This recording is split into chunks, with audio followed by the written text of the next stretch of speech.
Hey everyone, my name is Nicole Dupont and I am an executive here at LimeLife, and we are going to talk about the LimeLife brand today. Branding is something that I think is super important, and LimeLife as a company thinks that it's incredibly important as well. So let's chat about it a little bit. So what is branding? In the most important sense, the brand is a promise, and I love that because it's so true. Technically, branding refers to a company's identity. It's the visual, verbal, and written representation of our brand. It is words, signs, symbols, and design that identify who we are and our products and services.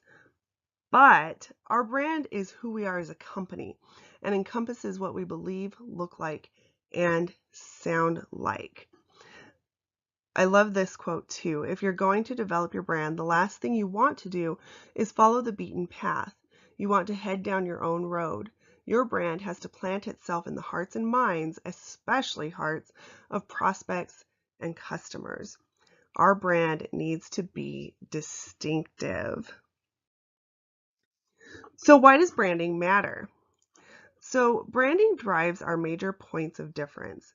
Consider this: we are a professional beauty company that went into a direct sales platform. We are not a direct sales company who decided to jump into beauty. There's a huge difference, and direct sales has a definitive look, and high-end beauty has a very distinctive look. What do you think your customers would prefer? So why do beauty guides need to be obsessed with branding too?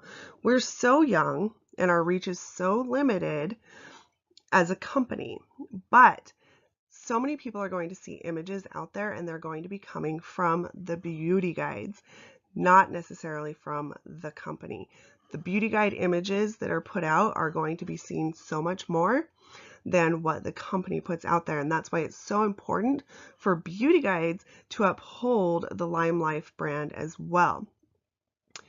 Okay.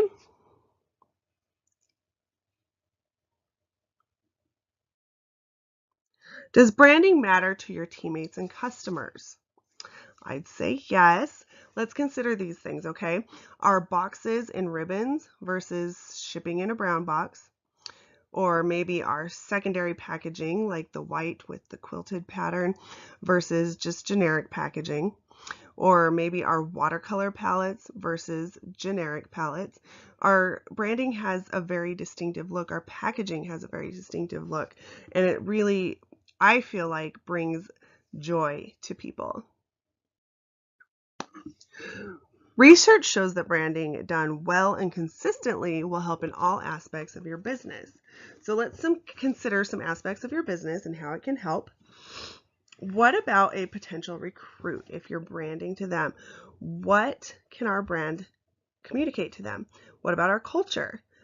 Maybe they might see that they're more likely to succeed. They might feel like we're more trustworthy. They might feel like we're happier and that they're going to be happier. What about branding to potential customers? They might see someplace that they want to be loyal to. We want to provide them with peace of mind.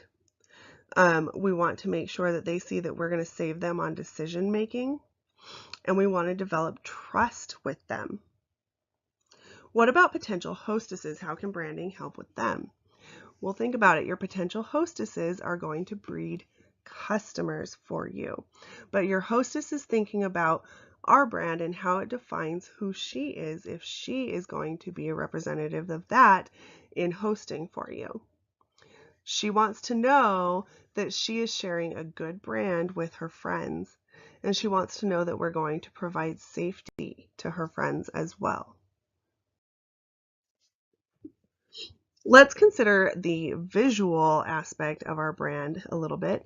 You can see some images over here that you can compare while we go through some words that kind of define who we are and who we are not.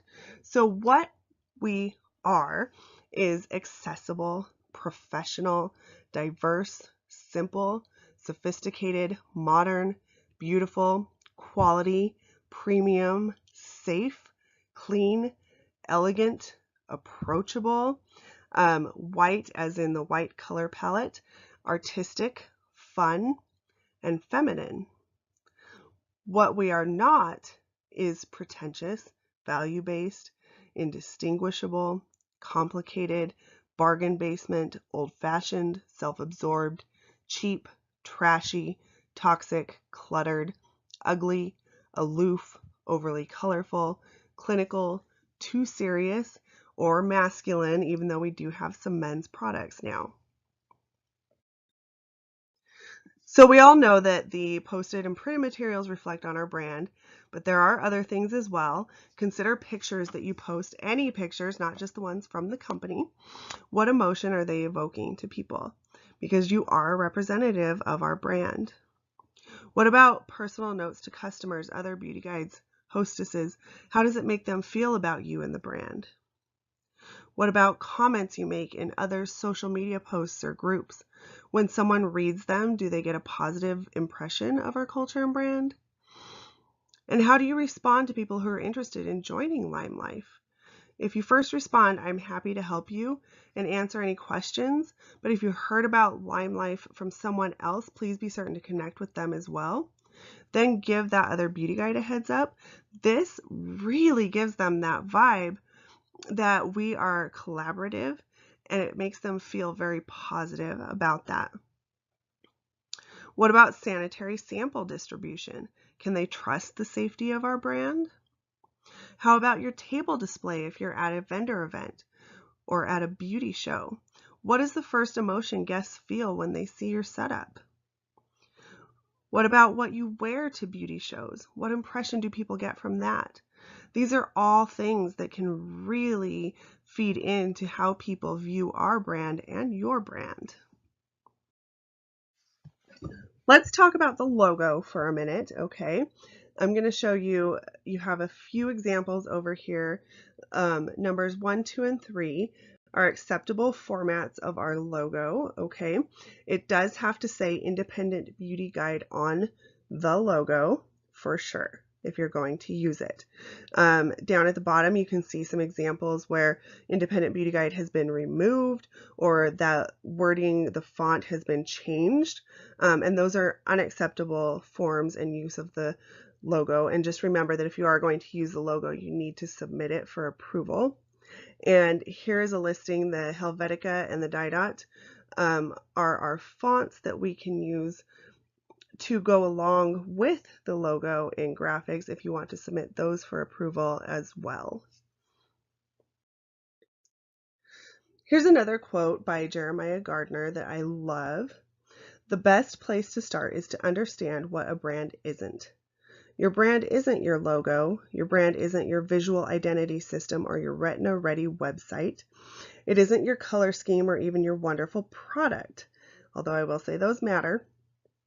And most importantly, your brand isn't what you say it is. Your brand is what they say it is. They meaning people, people meaning humans, and humans meaning the intuitive, flawed, and emotive beings we all are. In other words, your brand is a gut feeling that's rooted deep within people. It's a feeling because people are emotional, instinctive beings. It's a personal feeling because brands are defined by individuals, one by one, human by human, and when enough individuals arrive at the same gut feeling, we have a brand. So all of those visual things work together to evoke a feeling in people.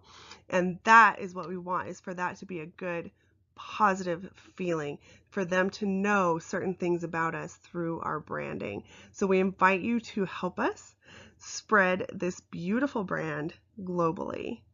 Thank you so much for listening today, and I will talk to you later.